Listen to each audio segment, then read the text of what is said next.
Salut à tous, c'est Ben et c'est avec une immense joie que je vous retrouve pour démarrer officiellement les vidéos sur la saison 2025-2026, non pas de Pro B mais d'Elite 2, qui va débuter dans maintenant un petit peu moins d'un mois. Alors, qui dit nouvelle saison dit forcément présentation des 20 équipes qui vont se battre pour différents objectifs. Le maintien, le play-in, les play-offs et bien entendu le Graal, la montée en Betclic Elite. Je vous ai donc préparé une série de 3 vidéos qui vont me permettre de prendre le temps de présenter chacune des équipes. Regardez un petit peu ce qui vous attend. Pour chaque club, il y aura d'abord un petit instant flashback où je reviendrai sur les éléments marquants de la saison passée. Je rappellerai ensuite les moyens financiers des clubs, un assez bon indicateur à mon avis pour savoir où se positionnent les équipes dans la hiérarchie du championnat. Et bien sûr, je ferai un plan sur le mercato, à la fois les départs, mais aussi les arrivées et le roster final. Après ça, je m'intéresserai aux 2-3 joueurs à suivre par équipe. Et enfin, je finirai par vous partager quelles sont mes craintes, mais également mes espoirs concernant chacune des équipes pour la saison à venir. Et vous le voyez, il y aura à la fin de la vidéo une section pronostic. C'est la nouveauté dans le fonctionnement des previews cette année. Je vais continuer à répartir les différentes équipes par range. Le range des équipes que je positionne plutôt dans la deuxième partie du classement, celles qui devraient ensuite se battre pour le play-in ou les play-offs, et enfin celles qui devraient lutter pour le titre ou à minima être des outsiders vraiment très sérieux pour les play-offs. La nouveauté, c'est que je vais présenter les équipes dans l'ordre de mon classement prévisionnel, en partant de l'équipe que je dois donc terminer dernière, par terminer par l'équipe que je positionne tout en haut du classement et qui devrait être, selon moi, l'équipe qui montera directement en Betclic Elite à l'issue de la saison. La section pronostic à la fin de la vidéo me servira donc surtout à expliquer pourquoi j'ai positionné ou placé telle ou telle équipe devant une autre ou derrière une autre dans le range que je vais présenter. Écoutez, je crois que maintenant, il ne me reste plus qu'à entrer dans le vif du sujet et à vous présenter les équipes que je positionne entre les places 14 et 20. Et je vais donc commencer avec l'équipe qui, malheureusement selon moi, pourrait terminer à la dernière place d'Elite 2 la saison prochaine. Et donc, sans surprise, je vais commencer à parler d'un promu. Oui, désolé à tous les fans de Vendée Chaland Basket, je pense qu'il y a quand même de fortes chances pour que Vendée Chaland termine dans les 2 dernières places et descende à l'issue de la saison. Alors, je vais commencer un petit instant flashback. Vous le savez, je ne suis pas le plus grand spécialiste de la Nationale 1, mais en regardant, il y a quand même quelques petits éléments marquants. L'un des premiers éléments marquants, c'est tout simplement le fait que Chaland est monté à l'issue de la saison et ce n'était pas forcément une équipe qui était programmée pour gagner. Ça a été souligné d'ailleurs dans les interviews et dans les propos qui ont été tenus suite à la montée. Tous les joueurs de l'équipe ont été interviewés. Tanguy Touzé notamment, qui a rejoint l'équipe en cours de saison, a notamment déclaré que quand il est arrivé, on ne parlait pas forcément d'un objectif de montée, mais plus la saison a avancé et plus Vendée Chaland y a cru, c'est permis de rêver. C'est d'ailleurs permis de rêver de monter directement juste avant le début des playoffs. Malheureusement, ce n'a pas été le cas, mais Vendée Chaland a fait preuve de résilience et a su faire respecter son rang et a su montrer que c'était vraiment une équipe sur laquelle il fallait compter puisqu'ils ont réussi à monter en remportant les playoffs d'accession de National 1. Un grand bravo à Chaland Basket. Autre fait marquant, mais là c'est toujours lié à la montée, ça fait 36 ans maintenant que Chaland Basket n'a plus goûté à l'antichambre de la première division. 36 ans, je ne sais pas si on se rend compte, mais ça fait quand même un sacré bout de temps qu'on n'a pas vu Chaland évoluer à ce niveau-là. Donc logiquement, il va falloir un temps d'adaptation, il va aussi falloir travailler sur la structuration du club pour pouvoir aborder sereinement cette saison en Elite 2. Et enfin, le dernier élément marquant, et là je vais plutôt m'intéresser à une performance individuelle, c'est celle de l'intérieur serbe Luka Nikolic qui a fait, mamma mia, une saison digne de celle d'un calibre MVP. Il a été très performant, que ce soit en saison régulière mais aussi en play-off. Et sans nul doute, il fera encore partie des joueurs cadres de Vendée Chaland Basket la saison prochaine.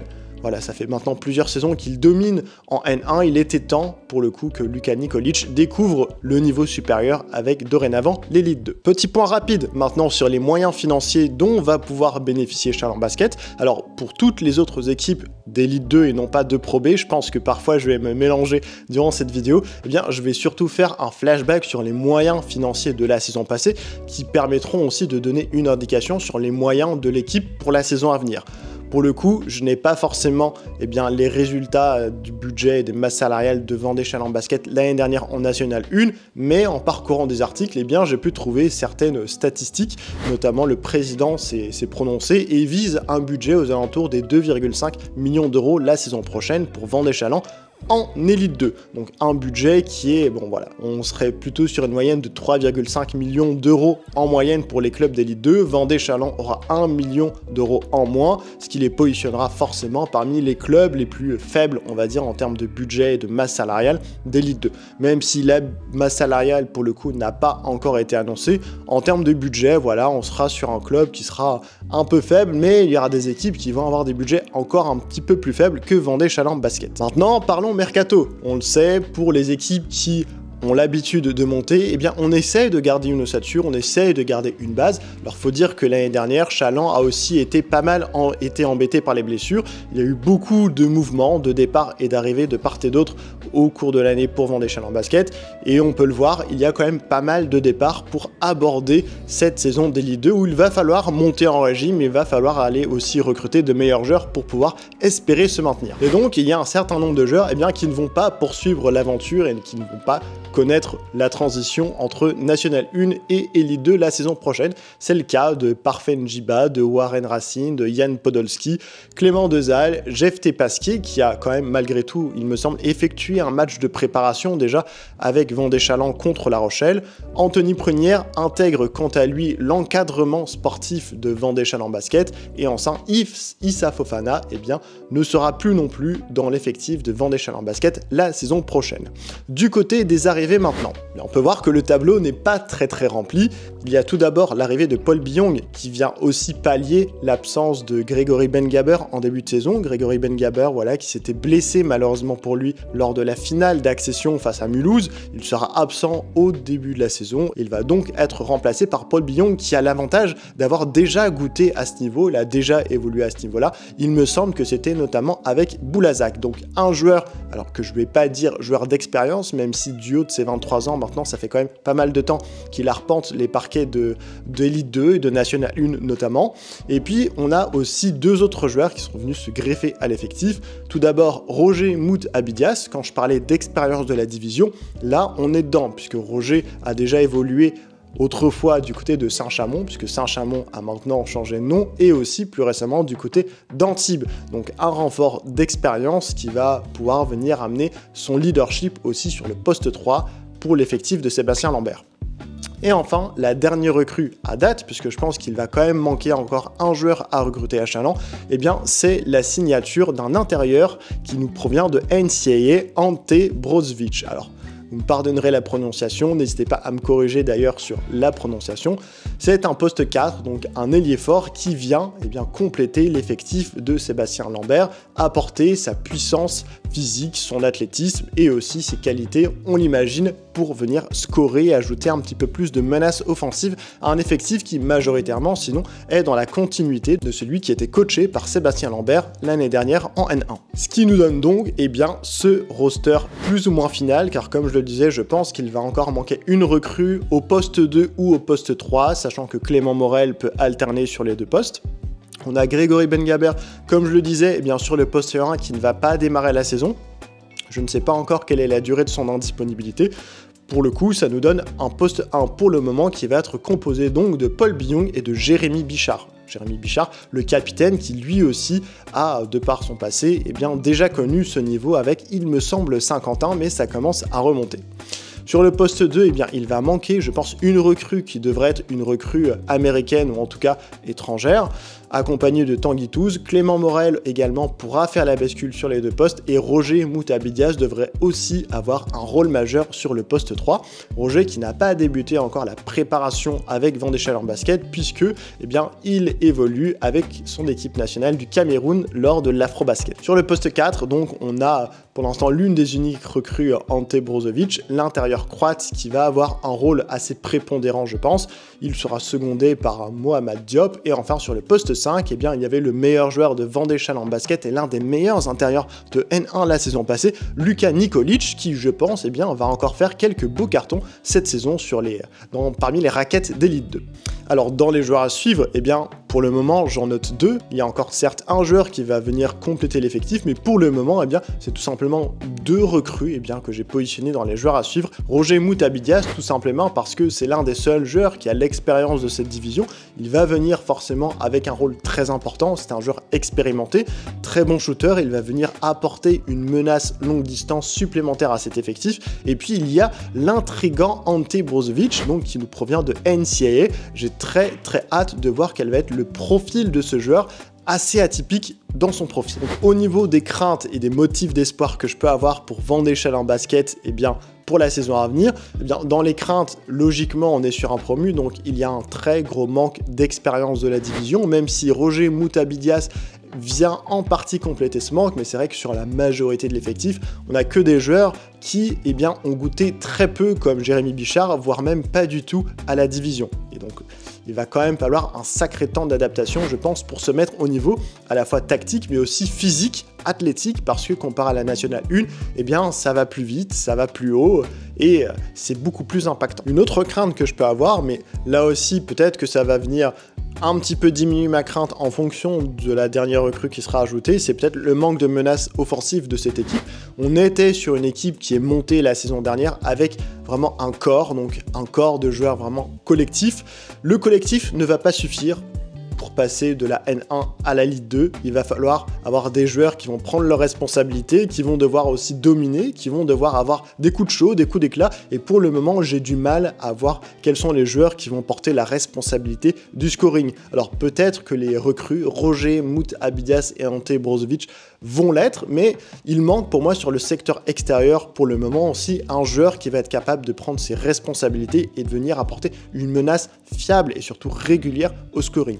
Pour le moment, ce n'est pas le cas, et c'est peut-être aussi pour ça que ça met un petit peu de temps pour trouver le dernier profil et le chaînon manquant qui permettra aussi à l'équipe de Sébastien Lambert eh bien, de venir ajouter un petit peu de talent supplémentaire à cet effectif. Pour le moment, ça reste quand même assez léger en termes de menaces offensives potentielles. On l'a vu aussi, même si ce n'est qu'un match de préparation et qu'il manquait du monde, mais dans l'unique match de préparation que j'ai pu voir de Vandéchal en basket face à La Rochelle, eh bien, ça a pêché de ce côté-là. Dans les motifs d'espoir, eh bien, pour le moment, je n'en ai que 2, et oui, 2, ce n'est pas beaucoup, mais eh bien, il y en a 2 et ils ont le mérite d'exister. D'abord, et je l'ai dit, quand on est un promu, on a l'habitude de garder un certain socle, un certain noyau de joueurs pour assurer une continuité, peut-être aussi garder aussi l'enthousiasme de la dynamique de la montée. Eh bien, c'est le cas, là aussi.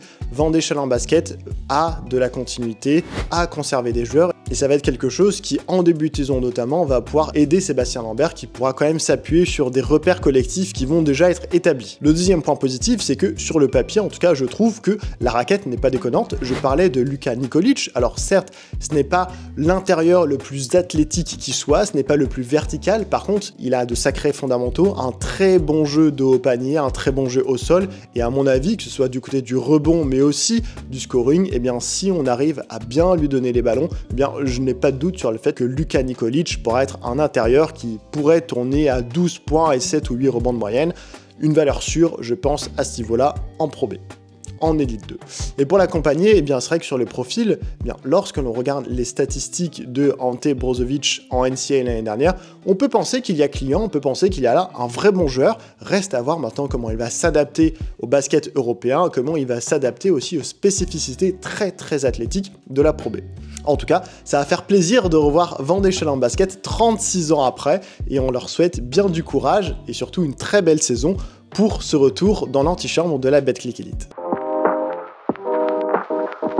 Je pense que Évreux pourrait terminer à la 19e place et dans la charrette, mais ne vous inquiétez pas parce que j'avais dit exactement, je crois, la même chose l'année dernière et, eh bien regardez, vous êtes toujours en Elite 2 et vous faites toujours partie de ces previews pour la saison prochaine. Alors, je vais commencer par un petit instant flashback sur la saison 2024-2025 de l'ALM. Tout d'abord, eh bien, je vais parler de quelque chose qui malheureusement est assez récurrent du côté de l'ALM Évreux, ce sont les difficultés financières, voilà, qui ont été aussi symbolisées par quelque chose que j'ai trouvé assez marquant la saison passée, c'est qu'il y a eu l'ouverture d'une cagnotte participative pour venir renflouer les caisses, donc c'est-à-dire que le club a permis à des supporters, voilà, à tout le monde tout simplement, à tout le public de pouvoir aider financièrement l'ALM à s'en sortir. Ça devient récurrent, il y il y a toujours, j'ai l'impression, d'année en année des difficultés pour boucler les budgets, pour boucler la masse salariale. Il y a des dettes du côté de l'ALM, ça commence à devenir de plus en plus coton, et quand on additionne ça à des saisons sportives qui sont compliquées, et donc qui dit club avec petits moyens, dit de grandes probabilités, ou en tout cas de fortes probabilités de jouer le maintien. Le deuxième élément marquant que j'ai noté la saison passée, et là je vais plutôt m'intéresser cette fois aux sportifs, ça a été un manque de leadership.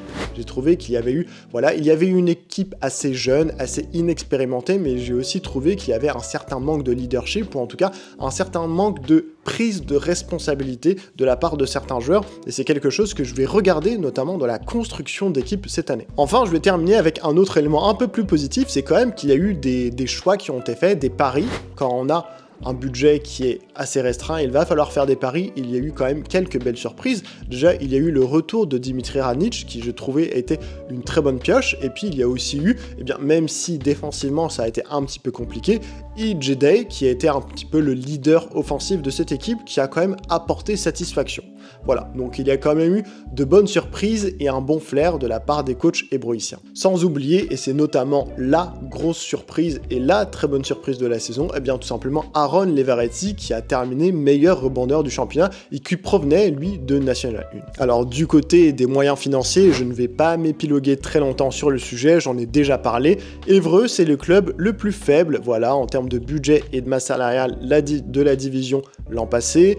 Dernière masse salariale, dernier budget, et donc, sans nul doute, Évreux devrait encore une fois être le club le plus pauvre de la division. Maintenant, regardons le sportif et du côté des départs. Alors, des départs, il y en a eu à l'appel. Le meneur donc américain EJ est reparti. Dimitri Ranić a signé ailleurs en Elite 2, j'y reviendrai un petit peu plus tard. Paul Rigaud également, a mis fin à son aventure avec l'ALM. Gus Okafor, qui est arrivé en cours de saison, est parti, tout comme Tim Ebo. Aaron Levaretti a fini la saison avec le Portel, où il a disputé les playoffs d'accession de Pro B. Et enfin, Bangali Fofana, qui a souvent quand même des pépins physiques récurrents, n'est pas conservé par l'ALM Évreux. Du côté des arrivées maintenant, il y a un recrutement, et vous allez le voir avec le roster final, qui, ma foi, sur le papier, est plutôt cohérent et plutôt prometteur, assez intriguant notamment. Alors, il y a déjà la recrue phare, on va dire, de l'été pour l'ALM Évreux, c'est celle de Sean Miller-Moore. Ça, je ne sais pas si vous vous rappelez, mais l'année dernière, Sean Miller-Moore avait signé avec l'ALM Évreux. Il y avait eu un imbroglio administratif, ce qui a fait que sa signature, ou en tout cas son arrivée à l'ALM, avait traîné, et donc l'ALM avait fait le choix, en tout cas, de le remplacer par un autre joueur. Donc Sean Miller-Moore avait été un éphémère hébroïcien la saison passée. Cette fois, c'est sûr, Sean Miller-Moore est arrivé du côté d'Évreux et on a très hâte de voir ce qu'il va donner sous les couleurs jaune et bleu. Pour l'accompagner, il y a pas mal de joueurs qui évoluaient du côté de la National 1, à commencer par Biraima Silla, Ben Kovac, et puis il y a deux autres joueurs assez intrigants sur le papier, Maxime Galin, qui est descendu avec Foss en National 1, et enfin Maxime Karen. Alors sur le papier, ça nous donne un effectif que je trouve plutôt cohérent. Là où c'est un petit peu moins cohérent, et vous pouvez notamment le voir avec ces différents trous, c'est qu'il y a des joueurs qui sont polyvalents, mais qui sont plutôt formés sur un poste, et donc on a quand même l'impression que, il y a un manque de rotation, un manque de profondeur, ou tout simplement, des joueurs qui vont devoir évoluer sur plusieurs postes. C'est le cas notamment sur le poste 1, où Anthony da Silva, le meneur portugais, est le seul vrai meneur de métier. On le sait que Sean Miller-Moore est capable de dépanner sur le poste 1, mais il est plutôt décrit comme un arrière-ailier plutôt qu'un meneur, même si je pense qu'il va clairement falloir qu'il prenne la main par séquence. Je rappelle quand même que l'année dernière, sur le poste 1, il y avait le meneur américain EJ et Anthony da Silva qui était en rotation. Donc là, j'ai quand même du mal à voir Anthony da Silva assumer de grosses responsabilités sur ce poste 1. Donc je pense que Sean Miller-Moore va alterner entre plusieurs postes et notamment apporter son aide en poste 1. Sur le reste de l'effectif, Évreux a construit une équipe assez physique. Je pointais le manque de leadership l'an dernier, il y avait aussi un manque de qualité athlétique, un manque de puissance, et je trouve quand même que Évreux a fait du très bon travail sur ce coup-là, sur ce mercato, en ajoutant très clairement de la présence et des qualités athlétiques avec Birahim Assila, Maxime Galin, et puis la raquette est aussi beaucoup plus imposante avec Ivan Ouedraogo, qui a été l'une des très belles surprises dans le recrutement de la saison passée, qui arrivait en cours de saison et que l'ALM a conservé, et Maxime Karen. Ça va notamment en faire une très belle doublette de pivot JFL qu'on va observer de très près, croyez-moi. Donc vous l'aurez compris, suite à ce que je viens de dire, il va y avoir quelques joueurs à suivre du côté de l'ALM, et notamment Sean Miller-Moore, donc, qui a signé pour un salaire dérisoire, mais ça j'y reviendrai juste après, et puis forcément Ivan Ouedraogo, qui a été l'une des belles surprises lors de son arrivée l'année dernière.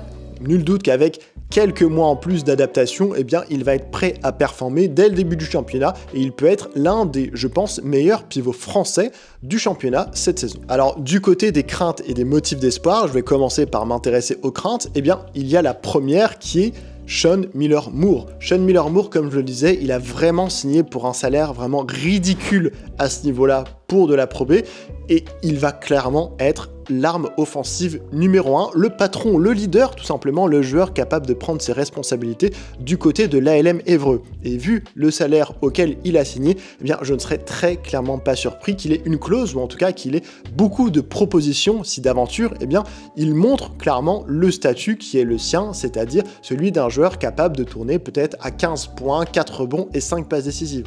Un joueur offensivement qui peut dominer, mais qui est aussi très polyvalent et très complet.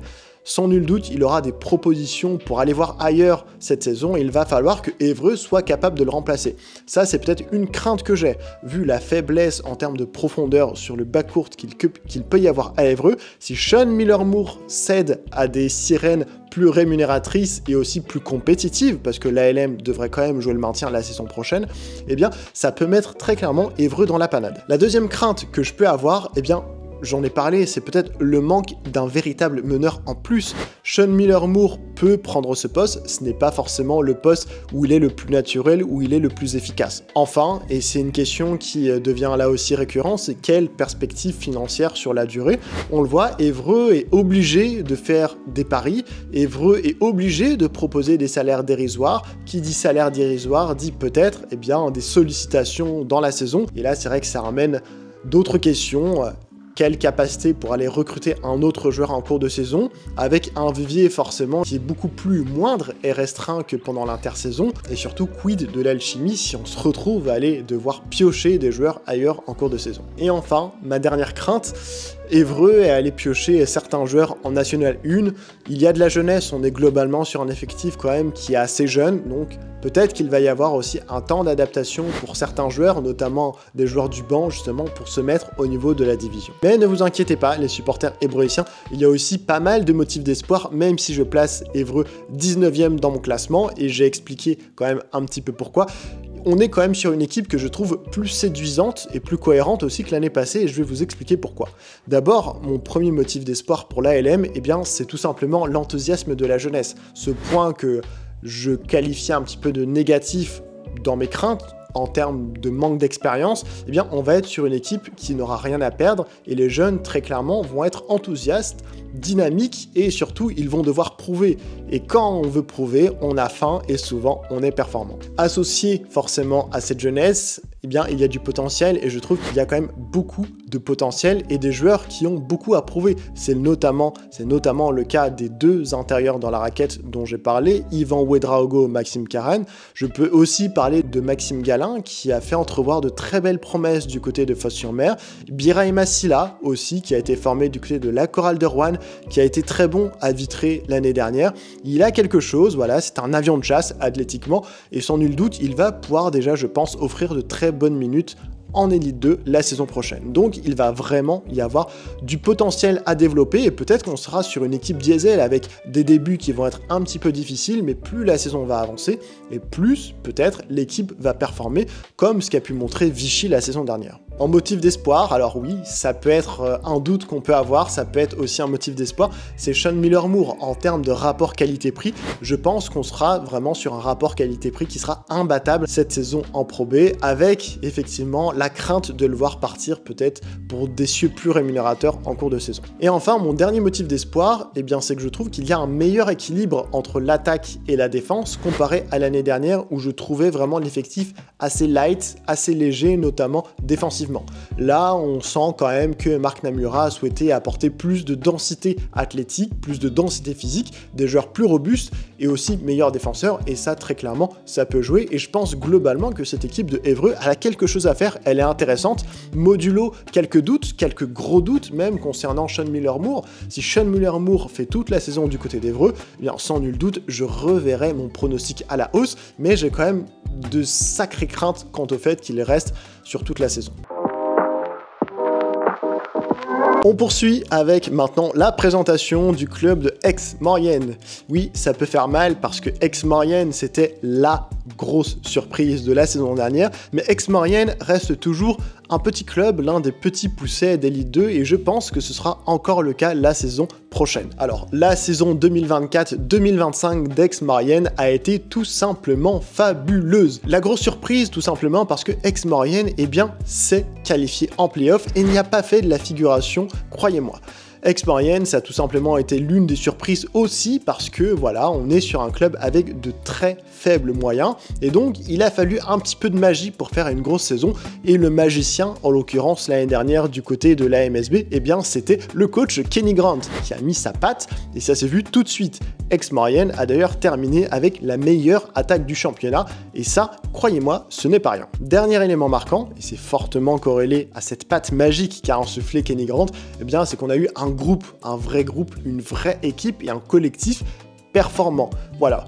Au départ de la saison, au début de la saison, eh bien, on avait du mal à faire ressortir un ou deux joueurs qui allaient pouvoir dominer, qui allaient pouvoir prendre le lead, notamment en termes offensifs au scoring. Eh bien, tout simplement, on s'est rendu compte que dans un collectif qui performe et qui permet de sublimer les individualités, eh bien, tout le monde est parvenu à apporter son écho et à mettre la main à la pâte. Donc, un grand bravo encore pour la saison effectuée d'Aix-Maurienne. Maintenant, il va falloir essayer de reproduire, ou en tout cas de pouvoir faire un petit peu moins bien, c'est-à-dire assurer un maintien très tranquille. Et pour ce faire, eh bien, il va encore falloir faire des paris, puisque vous l'aurez compris, Aix-Maurienne est l'un des clubs les plus faibles du championnat en termes de moyens financiers. Le club possédait l'avant-dernier budget, le 19e budget la saison dernière, et la 18e masse salariale. Donc vraiment un club qui est en souffrance financièrement et qui doit faire des exploits année après année pour pouvoir se maintenir dans la division. Et qui dit une merveilleuse saison l'année dernière pour une équipe qui était plutôt destinée à jouer le maintien, dit des joueurs qui ont performé, voire surperformé,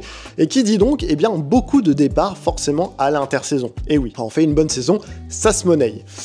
Et donc du côté des départs, eh bien, il y a forcément beaucoup d'acteurs qui ont contribué très fortement à la très belle saison d'Aix-Maurienne la saison dernière. Ça a été le cas du meneur américain Jackory Payne, qu'on avait déjà vu évoluer du côté de Nantes, Siriman Kanouté, qu'on retrouvera dans la division puisqu'il a signé du côté d'Orléans, Christopher Dobby, qui lui, de son côté, a rejoint le promu Quimper et qui évoluera aussi en Elite 2, Gerson Gonçalves, voilà, qui a connu pas mal de pépins physiques la saison passée et qui a quitté le club, Carlos Pépin, lui aussi on le retrouvera sur les parquets d'Elite 2 mais du côté du SCAB, Gide Noël du côté de l'ASA, Neal Quinn qui lui a obtenu une promotion et qui va suivre son ancien coach, mais qui sera toujours son coach, du coup Kenny Grant du côté du Portel, pour remplacer Mathieu Boyer qui est blessé pour le début de la saison. Et enfin, nous avons Maxime Yomi qui va accompagner Carlos Pépin du côté du SCAB. Et donc, on voit qu'il y a eu beaucoup d'équipes d'Elite 2 qui ont été piochées dans l'effectif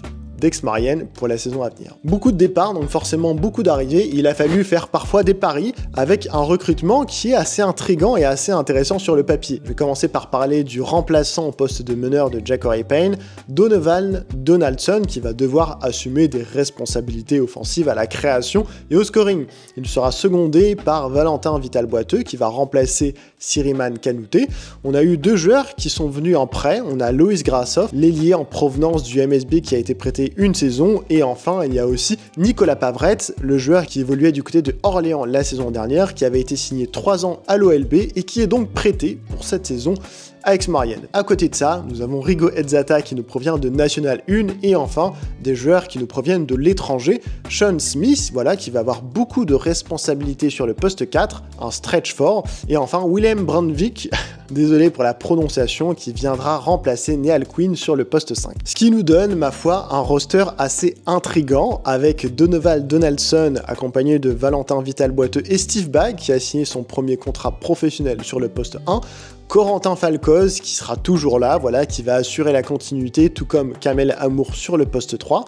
Louis Grassoff qui va alterner entre les deux positions, à la fois en poste d'ailier mais aussi d'arrière. Sean Smith qui va avoir un très gros rôle sur le poste 4, qui sera secondé par Ego Ezzata. Et enfin sur le poste 5, eh bien, nous avons l'intérieur donc néerlandais dont je vais écorcher le nom si je le reprononce, qui sera secondé par Nicolas Pavret, qui nous a sorti un premier match amical à 20 points et 16 rebonds. Donc peut-être une explosion en perspective pour Nicolas Pavret, le pivot qui a été prêté par l'OLB. Ce qui nous fait un roster forcément assez différent, très différent même comparé à l'an dernier, assez peu de continuité.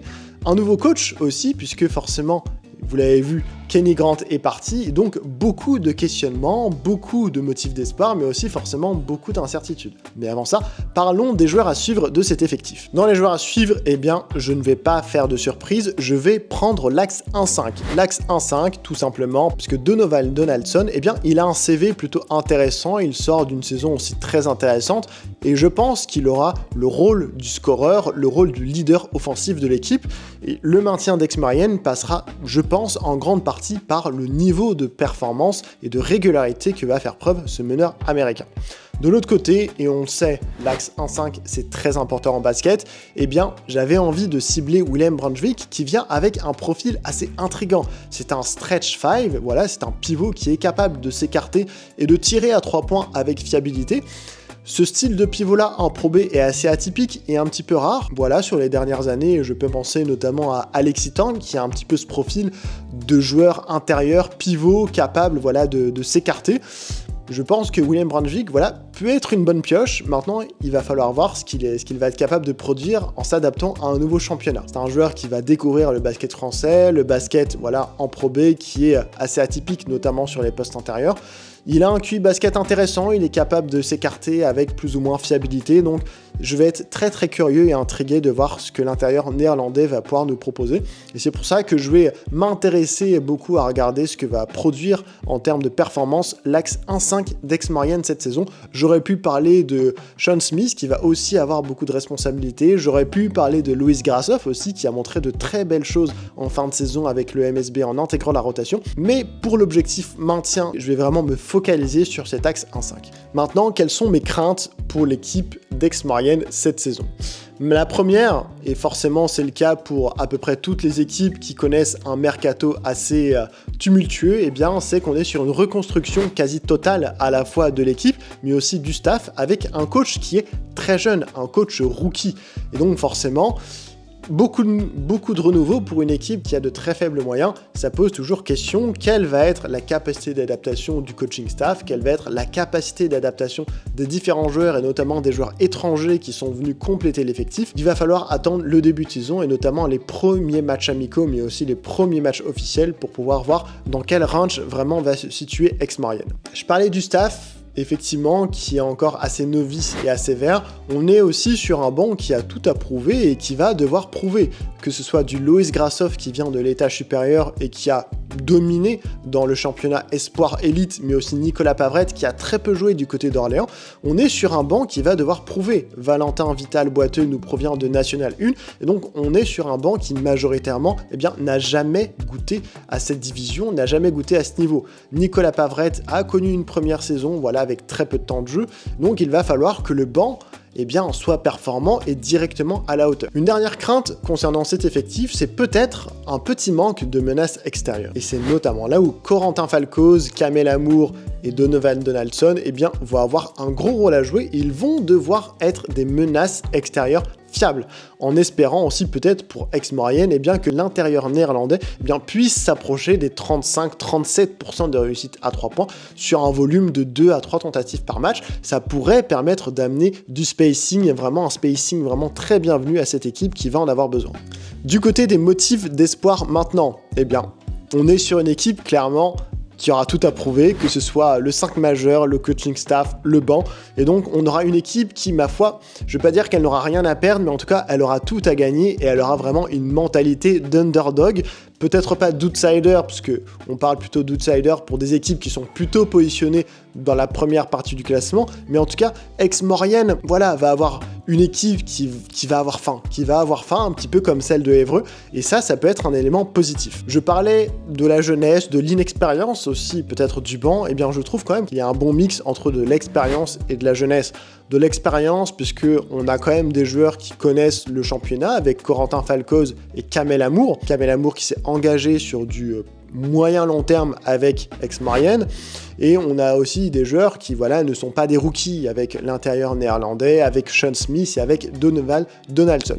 Donc je trouve globalement qu'on a un bon mix entre l'expérience du 5 majeur et la jeunesse, mais aussi le potentiel du banc qu'il va falloir déployer, qu'il va falloir développer. Un dernier point positif, et là on va toucher plutôt à la caractéristique et au profil des joueurs, c'est qu'on devrait être sur une équipe qui va courir. Ah oui, avec beaucoup de courses, beaucoup d'intensité aussi, je pense, avec du Loïs Grassoff, avec du Nicolas Pavrette aussi, qui est capable de très bien jouer sur les pics, qui est capable de se projeter vite vers l'avant, avec des joueurs qui ont un profil plutôt de stretch. Je pense que si ça fonctionne bien et qu'on arrive à avoir de l'adresse, on peut avoir un bon spacing, et avec des joueurs qui ont l'habitude de courir, eh bien ça peut prévoir peut-être un style de jeu assez intéressant, et en tout cas sans dire qu'on sera sur un style de jeu aussi flamboyant que celui de Kenny Grant, eh bien comparé aux époques Emmanuel Schmitt du côté de Aix-Maurienne, on pourrait avoir quand même des matchs plutôt sympas et offensifs du côté de Aix-Maurienne cette saison. On poursuit, et maintenant je vais m'intéresser au deuxième promu de la division, qui sera les Béliers de Quimper. Alors Quimper, et oui comme Challans, c'est un promu. Quimper a effectué un parcours que je trouve assez régulier la saison passée, voilà.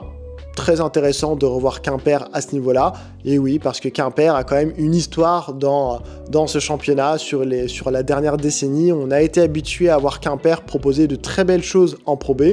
Je vous rappelle que Laurent Forest avait coaché Quimper lorsque Quimper évoluait encore en Pro B, et on a vu aussi de très bons joueurs évoluer du côté de Quimper. Je pense notamment à Shima Moneke, et oui, qui avait lancé sa carrière, plus ou moins lancé sa carrière du côté de Quimper, après une tentative avortée du côté de Denain. Il avait véritablement explosé du côté de Quimper. Donc Quimper nous a habitués à être une équipe qui pouvait être très bonne, très performante, qui pouvait disputer les playoffs aussi en Pro B, et maintenant on va voir ce qu'ils vont être capables de faire en Elite 2. Et ma foi, ils ont effectué un recrutement que je trouve assez intéressant, mais ça on va y venir juste après. Un autre élément marquant pour Quimper, élément marquant de la saison passée, mais aussi qui va mêler la saison à venir, c'est que Quimper va entamer cette saison dans une nouvelle salle. Et donc, cette montée, elle arrive au meilleur de moments pour Quimper, et ça va être très intéressant de voir le projet que va développer Quimper autour de cette nouvelle salle. En termes de moyens financiers, on est donc sur un club qui est promu.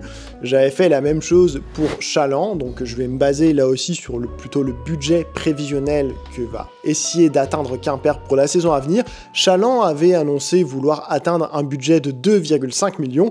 Du côté de Quimper, on va viser un budget de 3 millions, donc un peu plus quand même que celui de Challans, et sans nul doute avec aussi la salle qui va permettre d'apporter aussi des recettes en termes de billetterie, eh bien Quimper va disposer de moyens qui seront clairement pas ridicules à l'échelle de la division, même si voilà, on sera quand même sur un budget et une masse salariale d'équipe promue. Côté mercato, eh bien on a été sur un mercato assez agité, notamment du côté des départs. Et oui, il y a eu 10 joueurs, pas moins de 10 joueurs qui sont partis de l'équipe des Béliers de Quimper à l'intersaison. Je vais en citer quelques-uns: Silver Mambangui, Théo Jolivet, Johan Grebongo, Alion Bruno, Milan Milanovic, Isan Lemeute, Hugo Dumortier ou enfin Nadir Labouise. Du côté des arrivées, eh bien, il y en a 4, et des arrivées, ma foi, qui sur le papier sont très intéressantes pour une équipe promue. À commencer par un joueur qui a montré qu'il pouvait être un joueur très bon, voire dominant, parfois même dans cette division, c'est Terrell Gomez. Et oui, Terrell Gomez, s'il sort d'une saison un petit peu frustrante avec la Chorale de Rouen, eh bien, il ne faut pas oublier que c'est un excellent shooter et qu'il avait accompagné Saint-Quentin lors de la montée du club de la Pro B à la Betclic Elite. Donc Terrell Gomez, pour le coup, pour un promu, on peut dire que c'est une recrue de gros calibre. Un autre joueur de gros calibre, ou en tout cas qui connaît cette division et qui a montré qu'il était un joueur français qui y comptait, c'est Christopher Dobby, qui nous provient tout droit de Aix-Maurienne. Autre joueur qui a montré qu'il était dominant, pas en Pro B, mais du côté de la Nationale 1, c'est Will Butler, qui était tout simplement l'un des meilleurs intérieurs de la Nationale 1, et À l'instar de Luka Nikolic, pour lui aussi, il était temps d'arrêter de martyriser les raquettes de la Nationale 1 pour aller se frotter au niveau supérieur. Et enfin, on a un joueur qui vient faire son retour, car je crois qu'il avait déjà évolué du côté des Béliers de Quimper, c'est Joël Hawish sur le poste 4. Maintenant, regardons en détail le roster final de cette équipe de Quimper. On est sur un roster définitif de 10 joueurs, avec tous les postes qui sont doublés, et avec un 5 majeur, ma foi, qui pour un promu est super intéressant. Composé de Terrell Gomez au poste 1, Christopher Dobie au poste 2, Jamar Abrams qui évoluait du côté donc de Quimper la saison passée et qui est un habitué des championnats français. Il a déjà évolué en Pro B du côté de Poitiers où il avait été performant et il avait aussi goûté à la Pro B ou à la Betclic Elite, je ne sais plus trop bien, avec l'ADA Blois. On est donc sur un joueur qui, on sait ce qu'il va apporter du haut de ses 35 ans. C'est un joueur fiable et régulier, sans nul doute. Jamar Abrams, il fera partie des leaders de cet effectif. Et on va retrouver ensuite une raquette composée des 2 recrues, donc Joël Hawish sur le poste 4 et Will Butler sur le poste 5. Un 5 majeur, ma foi, qui fait saliver et qui donne envie pour un promu. Avec des rotations, donc des joueurs majoritairement qui étaient déjà au club la saison passée. Antoine Dudy, donc, qui va découvrir la Pro B, qui aurait pu la découvrir avec La Rochelle, puisqu'il avait fait partie de l'équipe qui était montée avec La Rochelle de la Nationale 1 à la Pro B. Benoît Ndiaye, qui a déjà connu ce niveau-là avec Rouen. Noah Burel, Lucas Thévenard et enfin Antoine Wallez. Antoine Wallez, un joueur de longue date du côté de Quimper et qui avait goûté aussi à la Pro B à l'époque avec Quimper. Vous l'aurez donc compris, il y a quand même pas mal de joueurs dans cet effectif qui ne sont pas novices et qui ne vont pas découvrir la division, qu'on soit sur du Terrell Gomez, Antoine Wallez, Benoît Ndiaye, Christopher Dobie, Jamar Abrams, etc. On a quand même pas mal de joueurs qui ont déjà goûté à la division et ça, en termes d'adaptation à la division, ça va être un point positif pour le pro. Du côté des joueurs à suivre, si vous avez écouté ce que j'ai dit, forcément, il y en a au moins un qui doit vous mettre la puce à l'oreille, c'est Terrell Gomez, un joueur qui a connu la montée de la Pro B à la Betclic Elite et qui évoluait l'année dernière dans l'une des meilleures équipes de la division. Ça m'a surpris personnellement de le voir rejoindre un club promu. C'est donc un très très bon coup qu'a effectué Quimper. Maintenant, comme je l'ai dit, il sort d'une saison qui a été relativement frustrante, à la fois collectivement mais aussi individuellement pour lui du côté de la chorale de Rouen. Il n'a pas eu l'impact escompté. En termes d'adresse, son pourcentage a baissé au fur et à mesure de la saison, et avec une concurrence qui était assez forte, il n'a pas réussi à tirer son épingle du jeu. Il redescend, je vais pas dire d'un étage, mais il redescend en tout cas dans la hiérarchie des clubs d'Elite 2 pour la saison prochaine, et sans nul doute, il sera un joueur très très attendu. Il va devoir retrouver son standing, celui d'un meneur très adroit, qui est capable de faire jouer ses coéquipiers, et qui sera l'une des menaces offensives principales de cette équipe bretonne. Pour l'accompagner dans les joueurs à suivre, et là aussi pas de surprise, je me base sur l'axe 1-5, je vais parler de Will Butler, qui n'avait plus rien à prouver en National 1, qui a le profil vraiment pour être un très bon intérieur d'Elite 2, donc je vais suivre de très près cet axe 1-5 des Béliers de Quimper. Parlons maintenant de mes craintes et de mes motifs d'espoir. Je vais commencer par mes craintes en parlant d'un problème potentiellement de taille à la main. Un problème de taille, vraiment, il faut se baser sur la définition des mots, puisqu'on est sur un poste 1 qui est extrêmement petit. Que l'on soit sur Terrell Gomez ou Antoine Dudy, on est sur 2 meneurs qui mesurent moins de 1m80. Et là où ça peut poser un problème, c'est potentiellement sur la défense. Alors, j'ai un peu moins de doute pour Antoine Dudy, qui est une vraie teigne, un joueur qui est capable de mettre une grosse pression sur les meneurs adverses, capable de faire aussi beaucoup d'interceptions. Par contre, sur Terrell Gomez, on sait que ce n'est pas son fort, et c'est aussi en partie ce qui lui a été reproché la saison dernière du côté de la chorale de Rouen, où il était forcément en premier rideau et il se faisait assez régulièrement, on va dire, troué, vous me pardonnerez l'expression, par les extérieurs adverses. Il y a potentiellement donc un problème de taille qu'il va peut-être falloir compenser avec les autres joueurs du secteur extérieur, mais défensivement, il est possible que les meneurs adverses se régalent. Un autre problème, mais à relativiser, c'est potentiellement un petit temps d'adaptation pour la structure, pour le club, mais comme je l'ai dit tout à l'heure, c'est quelque chose qui, je pense, ne devrait pas mettre longtemps à se corriger, étant donné qu'il y a quand même pas mal d'expérience et pas mal de joueurs qui ont connu la Pro B, en tout cas l'Elite 2, dans leur carrière, à ce niveau-là, je me fais pas trop de soucis. L'autre point, j'en ai parlé dans les joueurs à suivre, encore une fois, ça concerne Terrell Gomez, peut-être que de la performance de Terrell Gomez, va dépendre le classement final de Quimper. Terrell Gomez, comme je l'ai dit, il sort d'une saison un petit peu frustrante, où il n'était pas forcément au niveau attendu de la part de la chorale de Rouen. Il va devoir être performant. Il va devoir retrouver son niveau, il va devoir retrouver son adresse et son efficacité à longue distance, et il va devoir driver une équipe. Il est capable de le faire, il l'a montré avec Saint-Quentin dans une équipe du haut du tableau, donc en rejoignant un promu, très clairement, il doit être le leader que l'on attend. Du côté des motifs d'espoir, et là il y en a quand même pas mal, c'est que globalement il y a aussi de la continuité.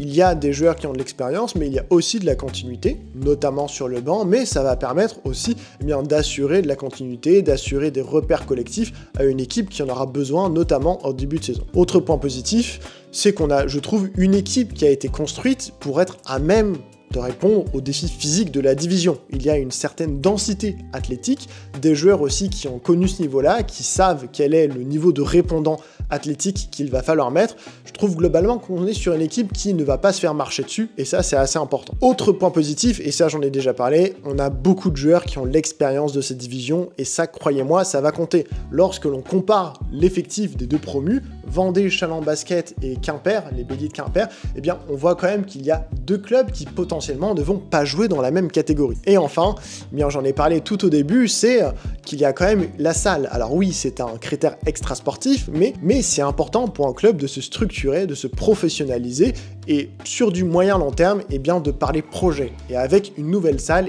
ça peut permettre peut-être à Quimper de se pérenniser, de se stabiliser à ce niveau-là. C'est un élément positif, il fallait que j'en parle.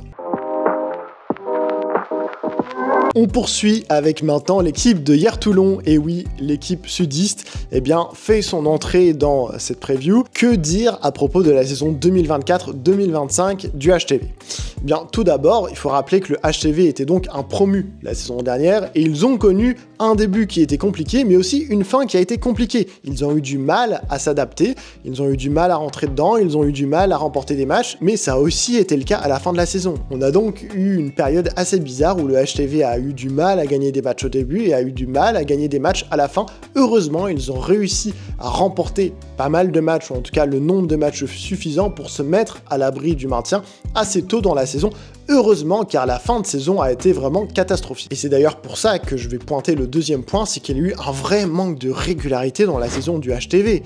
Une saison vraiment en dents de scie, et c'est quelque chose que je vais surveiller, la constance au niveau de toute la saison qui va arriver. Dernier élément marquant selon moi, ça a été une ligne arrière qui m'a très peu convaincu.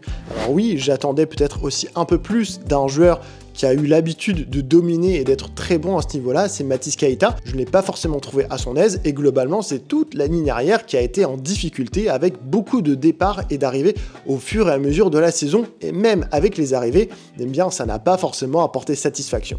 Donc voilà, une équipe assez irrégulière qui a eu du mal à commencer et à terminer, avec un bas court, ma foi, qui manquait un petit peu de talent, et qui a manqué clairement de leadership et de prise de responsabilité, notamment offensive. Du côté des moyens financiers, donc on le sait, le HTV avait connu pas mal de soucis financiers par le passé, ça a été un club promu, et donc qui dit club promu dit un club avec relativement peu de moyens. D'ailleurs, le HTV possédait le 17e budget et la 19e masse salariale, donc très clairement l'un des clubs les plus pauvres financièrement du championnat. Côté mercato, il y a donc eu pas mal de départs. Beaucoup de départs, notamment sur le secteur extérieur, Théo Lefebvre, Matteo Bordes, qui sont partis, Daniel Saquet qui est arrivé en cours de saison, Kayem Cleary également, et puis à l'intérieur, on a eu 3 joueurs qui sont partis, Sean Willett qui était arrivé en cours de saison, tout comme Amadi Ndiaye, et enfin Quentin Losser qui lui va monter en grade puisqu'il a signé du côté de la JDA Dijon. Du côté des arrivées, donc on renouvelle la base extérieure, même si Mathis Keita est toujours là, avec les arrivées de Ikenan Dugba et Bensley Joseph sur les postes 1 et 2. On va ajouter à ces joueurs-là 3 joueurs qui ont déjà évolué en Pro B, à savoir Elwin Njok, Victor Diallo et enfin Jito Kok. Un recrutement avec un petit peu plus d'expérience de la division, sans nul doute ça va faire grand bien à cette équipe du HTV. Ce qui nous donne donc une équipe de 10 joueurs professionnels avec des postes doublés et avec un effectif qui, je trouve sur le papier, si je compare l'effectif 2024-2025 à celui de 2025-2026, donc de la saison qui arrive, un recrutement et un effectif beaucoup plus intéressant et avec plus de potentiel offensif, j'y reviendrai. On va commencer notamment avec le backcourt, voilà, composé des recrues Ikenan Ndugba et Bensley Joseph, qui vont devoir amener beaucoup plus de créativité et de menaces offensives, avec des backups, donc de Matisse Keita qui reste une valeur sûre de la division, et de Maxime Eugène qui nous a sorti d'une première saison en Pro B assez intéressante. Et ensuite, sur le reste de la ligne extérieure, sur le poste 3, on a donc Elwin Njok et Nikola Knežević. À l'intérieur, on a le meilleur joueur, le joueur le plus régulier, le plus constant la saison passée du HTV qui est resté, le monument Moses Greenwood, qui sera accompagné de Victor Diallo, qui sera capable de faire la bascule entre le poste 4 et le poste 3. Et enfin, sur le poste 5, si Florian Poiveyun est toujours là, eh bien, le HTV a été chercher l'intérieur du SCAB Jito Kock. Du côté des joueurs à suivre, eh bien, je vais parler un petit peu de Ikenan Ndugba. Voilà, un poste 1 qui arrive avec quelques références. Voilà, il a plutôt un beau CV. On sent que c'est un joueur sur le profil et sur le papier qui est censé pouvoir amener du dynamisme, de la vitesse et ses capacités offensives. Maintenant, l'un des points d'interrogation, et j'en parlerai aussi un petit peu après, c'est que Ikenan Ndugba, eh bien, il sort d'une saison quasiment blanche, voilà. Il sort d'une saison blanche et donc il va y avoir potentiellement un temps d'adaptation et donc forcément c'est un joueur que je vais suivre notamment au début de la saison. Vu comment le HTV a galéré avec son secteur extérieur la saison dernière, mes yeux vont forcément beaucoup se fixer à la fois sur Ikenan Ndugba mais aussi sur Bensley Joseph. Vont-ils être capables d'apporter ce grain de folie et ce potentiel offensif supplémentaire qui a manqué très clairement au HTV l'an passé? C'est quelque chose que je vais forcément regarder. À côté de ça, l'un des joueurs à suivre, voilà, il a dominé la saison dernière, il a été beaucoup plus performant en deuxième partie de saison qu'en première, mais une fois qu'il a été performant, eh bien il a été tout simplement l'un des meilleurs intérieurs du championnat. C'est Moses Greenwood qui a été très courtisé à l'intersaison, mais qui est resté à ma plus grande surprise, et donc forcément, on l'attend avec, encore une fois, un rôle majeur dans cette équipe du HTV. Maintenant, que peut-on réellement attendre du HTV? Quelles sont mes craintes et quels sont mes motifs d'espoir pour cette équipe? Alors, du côté de mes craintes, eh bien, j'ai peut-être un petit peu peur d'un manque d'impact au rebond. Certes, on a ajouté du potentiel athlétique, par contre, c'est vrai que dans la raquette, eh bien, on n'est pas sur des joueurs qui sont, voilà, des foudres de guerre dans le secteur du rebond. Jito Kock, voilà, est un intérieur qui a de très bonnes mains, qui peut jouer de haut panier. Par contre, c'est vrai que lorsque l'on regarde ses statistiques au rebond, je sais qu'il ne faut pas toujours se baser sur les statistiques, mais je trouve qu'on n'est pas sur le meilleur des rebondeurs, ce qui est le cas aussi pour l'autre joueur à suivre dont j'ai parlé dans la raquette, Moses Greenwood. Ce ne sont pas des joueurs qui vont impacter et dominer au rebond. Par exemple, je trouve que Quentin Losser avait un impact assez important pour le HTV au rebond, et à mon sens, cet impact-là n'a pas forcément été remplacé. Il va donc falloir que des joueurs sur d'autres positions, eh bien, viennent aider et viennent apporter leur écho dans ce secteur. Une autre crainte que je peux avoir, eh bien, j'ai commencé à en parler, mais c'est la ligne arrière. L'année dernière, la ligne arrière a été assez inquiétante, voire même très inquiétante du côté du HTV. Cette fois, il va falloir que la ligne arrière rassure et assure. À commencer par les deux recrues, donc Bensley Joseph et Ikenan Ndugba, c'est quelque chose que je vais vraiment regarder de très près. Dernière crainte que je peux avoir, eh bien, c'est le poste 5, voilà. J'ai commencé à en parler avec le manque du rebond. J'aime beaucoup, effectivement, le profil de Jito Kock. C'est vrai qu'on n'est pas sur un intérieur dominant. J'aurais aimé voir un intérieur un petit peu plus impactant physiquement pour remplacer Quentin Losser, qui était vraiment un intérieur dur au mal. Il me manque peut-être dans cette raquette, effectivement, ce joueur un petit peu au profil de Quentin Losser, un petit peu dur au mal, même si avec Jito Kock, eh bien, on rajoute un petit peu plus de toucher près du cercle, notamment sur le domaine offensif. Maintenant, du côté des motifs d'espoir, et là aussi j'ai commencé un petit peu à en parler, c'est que avec toutes ces recrues, on est censé avoir un potentiel offensif supérieur. Car oui, la machine a vraiment eu du mal à se mettre en route la saison dernière avec un backcourt vraiment qui était assez pauvre, hein, très clairement en termes de potentiel offensif. Des intérieurs avec notamment Quentin Losser qui était là pour apporter de la physicalité, de la combativité, mais en termes de potentiel offensif, c'est vrai qu'on était très clairement en dessous du côté du HTV.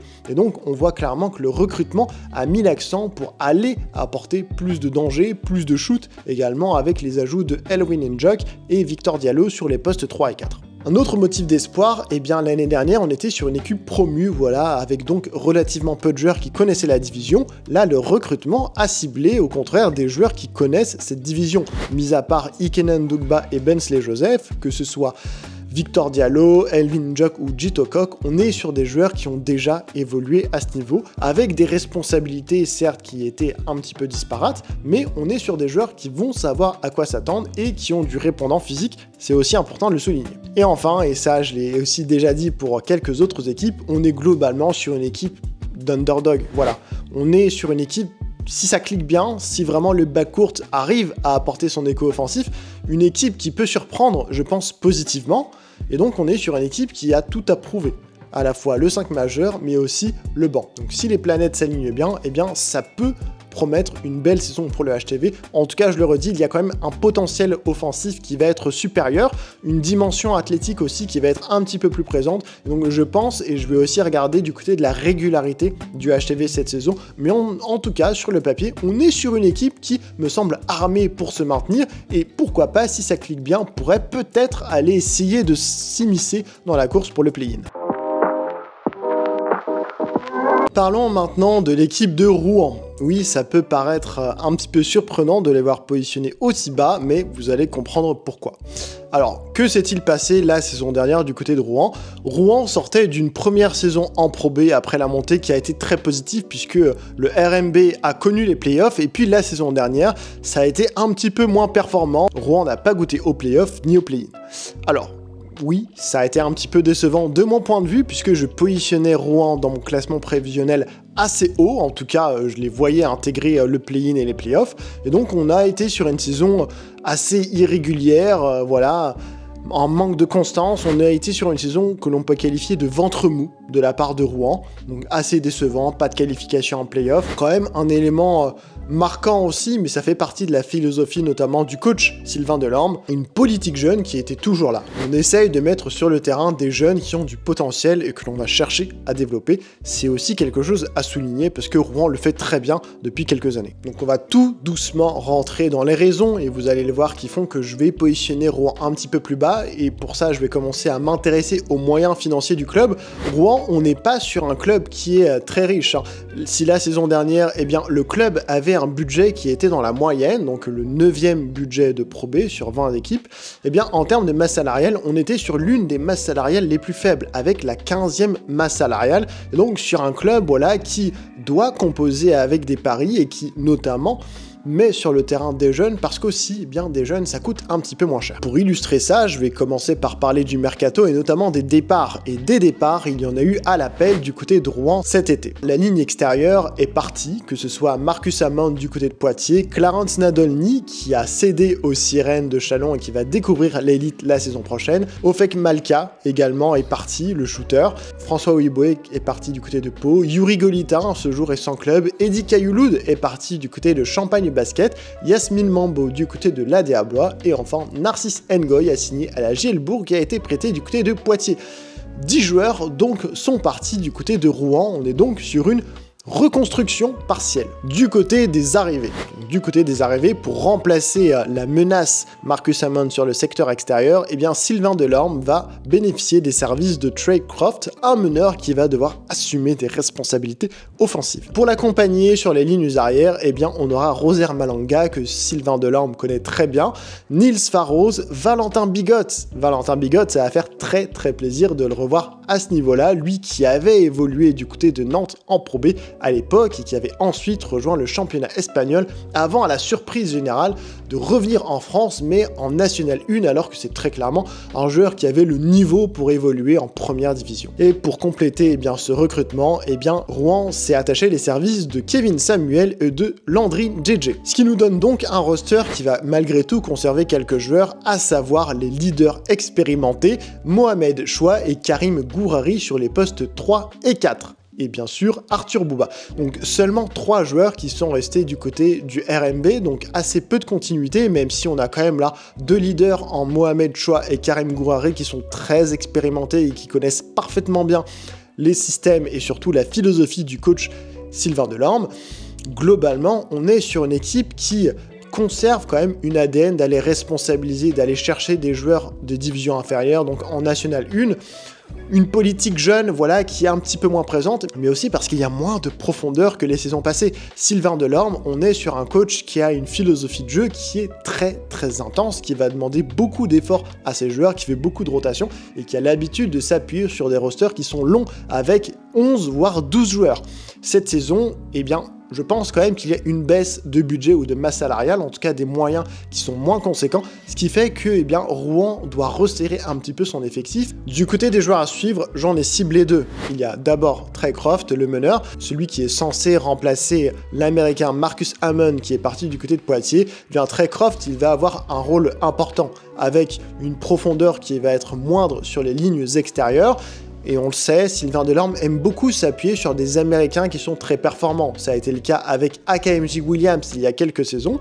Ça a encore été le cas avec Marcus Hammond la saison dernière et Clarence Nadolny le français. Cette saison, ça va être Trey Croft. Il aime bien s'appuyer voilà, sur des joueurs extérieurs qui peuvent être dominants et apporter leur écho offensif. Trey Croft, eh bien, il va devoir assumer ça et à mon avis, on devrait le voir effectuer quelques cartons cette saison. Pour l'accompagner, eh bien là aussi pas surprise, l'axe 1-5 forcément, et j'ai ciblé Kevin Samuel. Par le passé, on a vu Rouen responsabiliser des jeunes français sur le poste de pivot.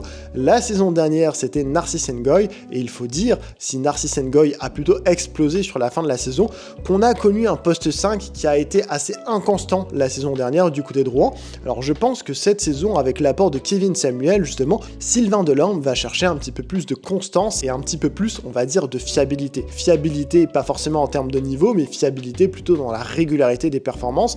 Et on a pu voir justement l'écho que pouvait apporter Kevin Samuel l'an dernier. Certes, il a été blessé, mais son absence, du coup, du côté de Champagne Basket, a pu démontrer de sa valeur. On a un petit peu eu deux équipes, un avec et un sans Kevin Samuel, et très clairement, ça a fait la différence pour le Champagne Basket.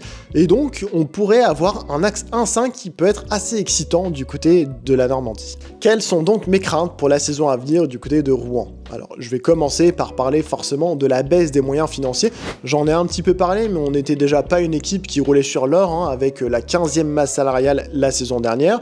Au vu de la restriction du nombre de joueurs en termes de quantité, eh bien, j'ai l'impression quand même qu'il y a peut-être encore une petite baisse de moyens financiers. Et donc voilà, c'est quelque chose qui me met un petit peu la puce à l'oreille. J'en ai parlé aussi, mais forcément, le manque de profondeur pourrait être un problème étant donné le style de jeu vraiment très exigeant en termes d'efforts et d'intensité à déployer pour les équipes de Sylvain Delorme. Enfin, et c'est le dernier point que je vais aborder dans mes craintes, eh bien c'est peut-être le manque de spacing à l'intérieur, avec beaucoup d'intérieurs qui jouent proche du cercle et qui ont une efficacité relative quand ils s'écartent, que ce soit à mi-distance ou même à 3 points. On a de plus en plus d'équipes qui jouent avec des profils de stretch, notamment sur le poste 4. Certes, Karim Gouarri a cette faculté à pouvoir tirer extérieur, mais globalement, je trouve quand même qu'il va manquer d'un joueur qui va être capable d'étirer les défenses avec fiabilité. Du côté des motifs d'espoir, car oui, après avoir dépeint un tableau assez inquiétant, il y a quand même des motifs d'espoir. Il y a un petit peu de continuité, notamment parce qu'il y a des joueurs qui sont cadres dans le dispositif de Sylvain Delorme. J'ai parlé de Karim Gouarri, j'ai parlé de Mohamed Choua, il y a Arthur Boba aussi, voilà, ce sont des joueurs qui sont quand même des piliers et qui vont permettre d'assurer de la continuité et qui vont transmettre les valeurs de Sylvain Delorme et du RMB à leurs coéquipiers. C'est quand même important de le dire. Un autre point positif, j'en ai parlé, c'est que du côté du Champagne Basket la saison dernière, il y a eu un avant et un sans Kevin Samuel. Je trouve que c'est une excellente recrue, du coup, pour l'équipe de Rouen. C'est un joueur qui est très intéressant, un joueur qui est très impactant aussi, et je pense que son association avec Landry JJ promet de belles folies parce que ça va être une raquette qui va être extrêmement dissuasive défensivement. Il va falloir aller les chercher et j'aimerais très clairement pas être les intérieurs qui vont devoir se taper cette paire-là. Dernier motif d'espoir, eh bien c'est globalement que malgré peut-être un manque de moyens ou une baisse de moyens, le recrutement sur le papier me semble très cohérent. Ça mêle potentiel et expérience. Expérience parce que oui, il y a quand même des joueurs qui ont connu cette division par le passé. Valentin Bigot, quand on parle d'expérience et de potentiel, je pense que Valentin Bigot, c'est le joueur qui l'illustre parfaitement. Kevin Samuel aussi va apporter son expérience de la division. Et globalement, quand on parle de potentiel, eh bien Trey Croft, je pense qu'on peut être sur un meneur qui va faire des cartons cette saison. Donc globalement, on est sur un profil d'équipe assez intriguant, avec un petit peu moins de profondeur peut-être, mais en resserrant les rotations, ça veut aussi dire plus de minutes pour les joueurs qui vont peut-être aussi être en capacité de pouvoir s'exprimer aussi plus pleinement. Je pense notamment à Valentin Bigot qui va retrouver un rôle important en Elite 2 pour le coup, ça peut être très intéressant, et Arthur Bouba aussi qui a montré beaucoup de promesses, beaucoup de bonnes choses l'année dernière. Il va avoir plus de temps de jeu pour mettre à profit son potentiel. Donc je pense qu'on peut avoir une saison assez intéressante du côté de Rouen. Ça va peut-être manquer d'un peu de profondeur, mais si d'aventure le club se décide de recruter un joueur supplémentaire en cours de saison et que ça colle bien, eh bien pourquoi pas aller gratter une place en play-in, ou en tout cas essayer d'aller se mêler à la lutte pour les play-in un petit peu à l'instar du HTV. Il est temps d'aborder la dernière équipe de cette preview et je vais parler de l'équipe de Vichy. Alors Vichy, que s'est-il passé la saison dernière? Eh bien tout simplement, on était sur une fin de cycle, il y a eu beaucoup de départs la saison dernière et notamment le départ d'un coach très victorieux avec la JAV, celui de Guillaume Vizade. Donc il y avait beaucoup de choses à reconstruire du côté de Vichy. Un autre élément qui a été marquant, ça a été une fin de saison en boulet de canon avec une incroyable dynamique. J'en avais longuement parlé lors de ma vidéo bilan de la Pro B la saison dernière. Et puis effectivement, il y a eu donc une fin de saison en boulet de canon qui a entraîné une qualification pour le play-in. Et donc, il y a eu un play-in disputé qui a été magistral et des playoffs extrêmement prometteurs puisque la JAV s'est qualifiée jusqu'en demi-finale et a sorti l'ADA Blois qui a roulé sur une grande partie de la saison en Pro B la saison passée. Donc une très belle saison dernière du côté de la JAV. Et c'est d'autant plus important à souligner qu'on est sur une équipe qui ne roule pas sur l'or, comme la majorité des équipes qui sont présentes dans cette preview. La saison dernière, Vichy avait le 16e budget et la 17e masse salariale. Preuve en est qu'on est sur une équipe qui doit effectuer des paris et qui doit aussi miser sur de la jeunesse. Ça a été le cas lors des années avec Guillaume Vizade et c'est toujours le cas avec Dounia Issa. Donc du côté des départs, et oui forcément, lorsque l'on fait une belle saison, il y a aussi des départs. Il y a des joueurs qui sont partis et qui ont rejoint effectivement l'élite. Je pense notamment à Hugo Doumbia qui sera le coéquipier aussi de Lucas Dufial la saison prochaine du côté du MSB. Donc deux joueurs très clairement qui ont très grandement participé à la très belle saison collective, mais aussi une saison individuelle des deux qui a été super intéressante. Sans nul doute, leur départ va faire partie des craintes, ou en tout cas, on est sur des joueurs qui sont partis qui avaient quand même un impact assez fort dans l'équipe, notamment celui de Lucas Dufial qui avait été élu meilleur défenseur de Pro B la saison dernière et qui était l'un des leaders, si ce n'est le leader de cette équipe la saison dernière. En parlant de joueurs qui vont rejoindre l'étage supérieur, comment ne pas parler aussi de Assemian Moulare qui a été promu du côté de la JL Bourg et qui va découvrir aussi l'élite. Et puis il y a un autre départ aussi qui peut faire assez mal, j'y reviendrai aussi, c'est celui de Sébastien Cap, qui évoluait depuis plusieurs saisons du côté de Vichy et qui était le capitaine et un petit peu l'âme de cette équipe, l'un des joueurs les plus expérimentés. Alors du côté des arrivées, pour compenser ces différents départs, il y a encore une fois le pari de la jeunesse. Et oui, beaucoup de jeunesse est arrivée à Vichy cette saison.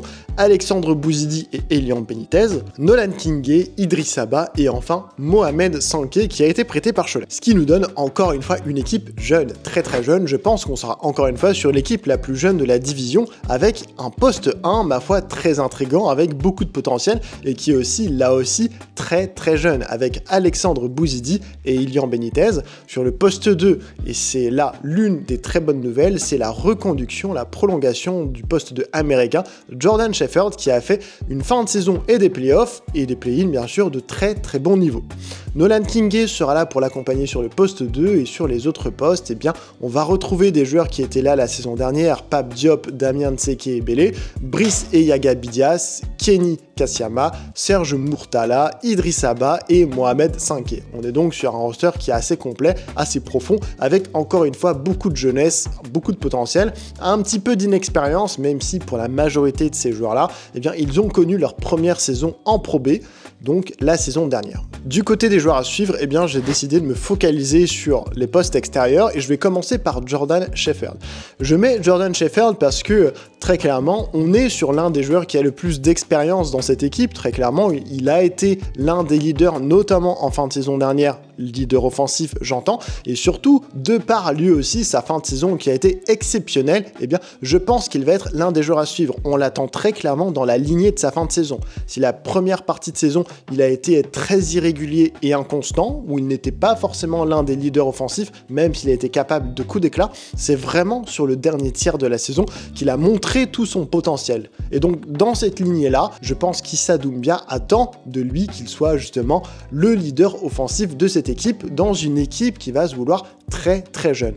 Il sera très fortement attendu, et si Vichy veut avoir des ambitions l'année prochaine, eh bien ça va passer par une très bonne saison de Jordan Shepherd. Pour l'accompagner dans les joueurs à suivre, alors il y avait beaucoup de joueurs, il y a beaucoup de jeunes à potentiel dans cette équipe, mais j'ai décidé de partir sur Alexandre Bouzidi.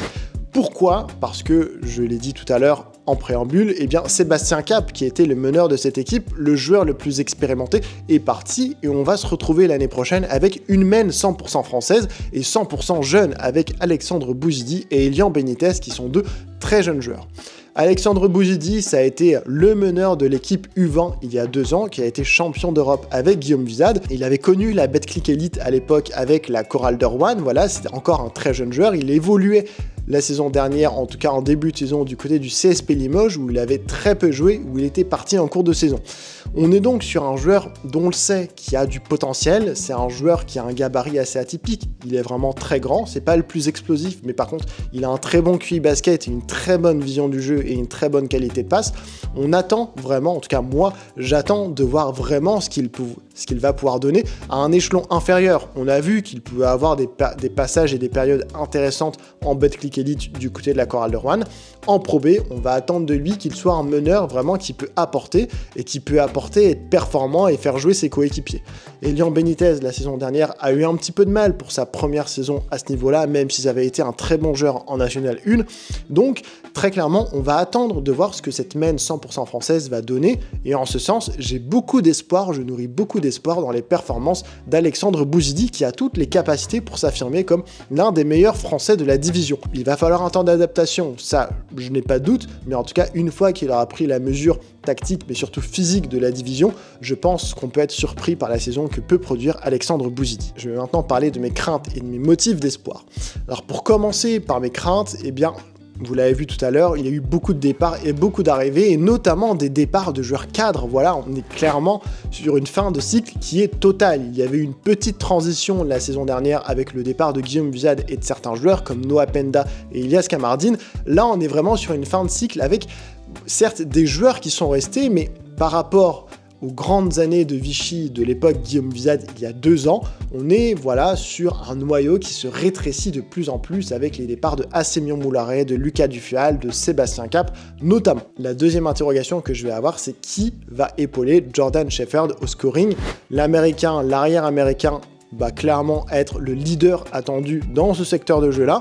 La saison dernière, on était sur une équipe de Factor X, de role-player. Il va falloir que certains joueurs step up vraiment pour pouvoir accompagner Jordan Shepherd dans l'alimentation du scoring. J'ai très hâte de voir quel joueur français, quel joueur à potentiel va pouvoir assumer ce rôle-là. Je parlais du départ de Sébastien Cap, qui peut faire assez mal à mon sens en termes de leadership dans une équipe aussi jeune. Qui va être le joueur ou quels vont être les joueurs qui vont s'affirmer dans les vestiaires pour être les leaders?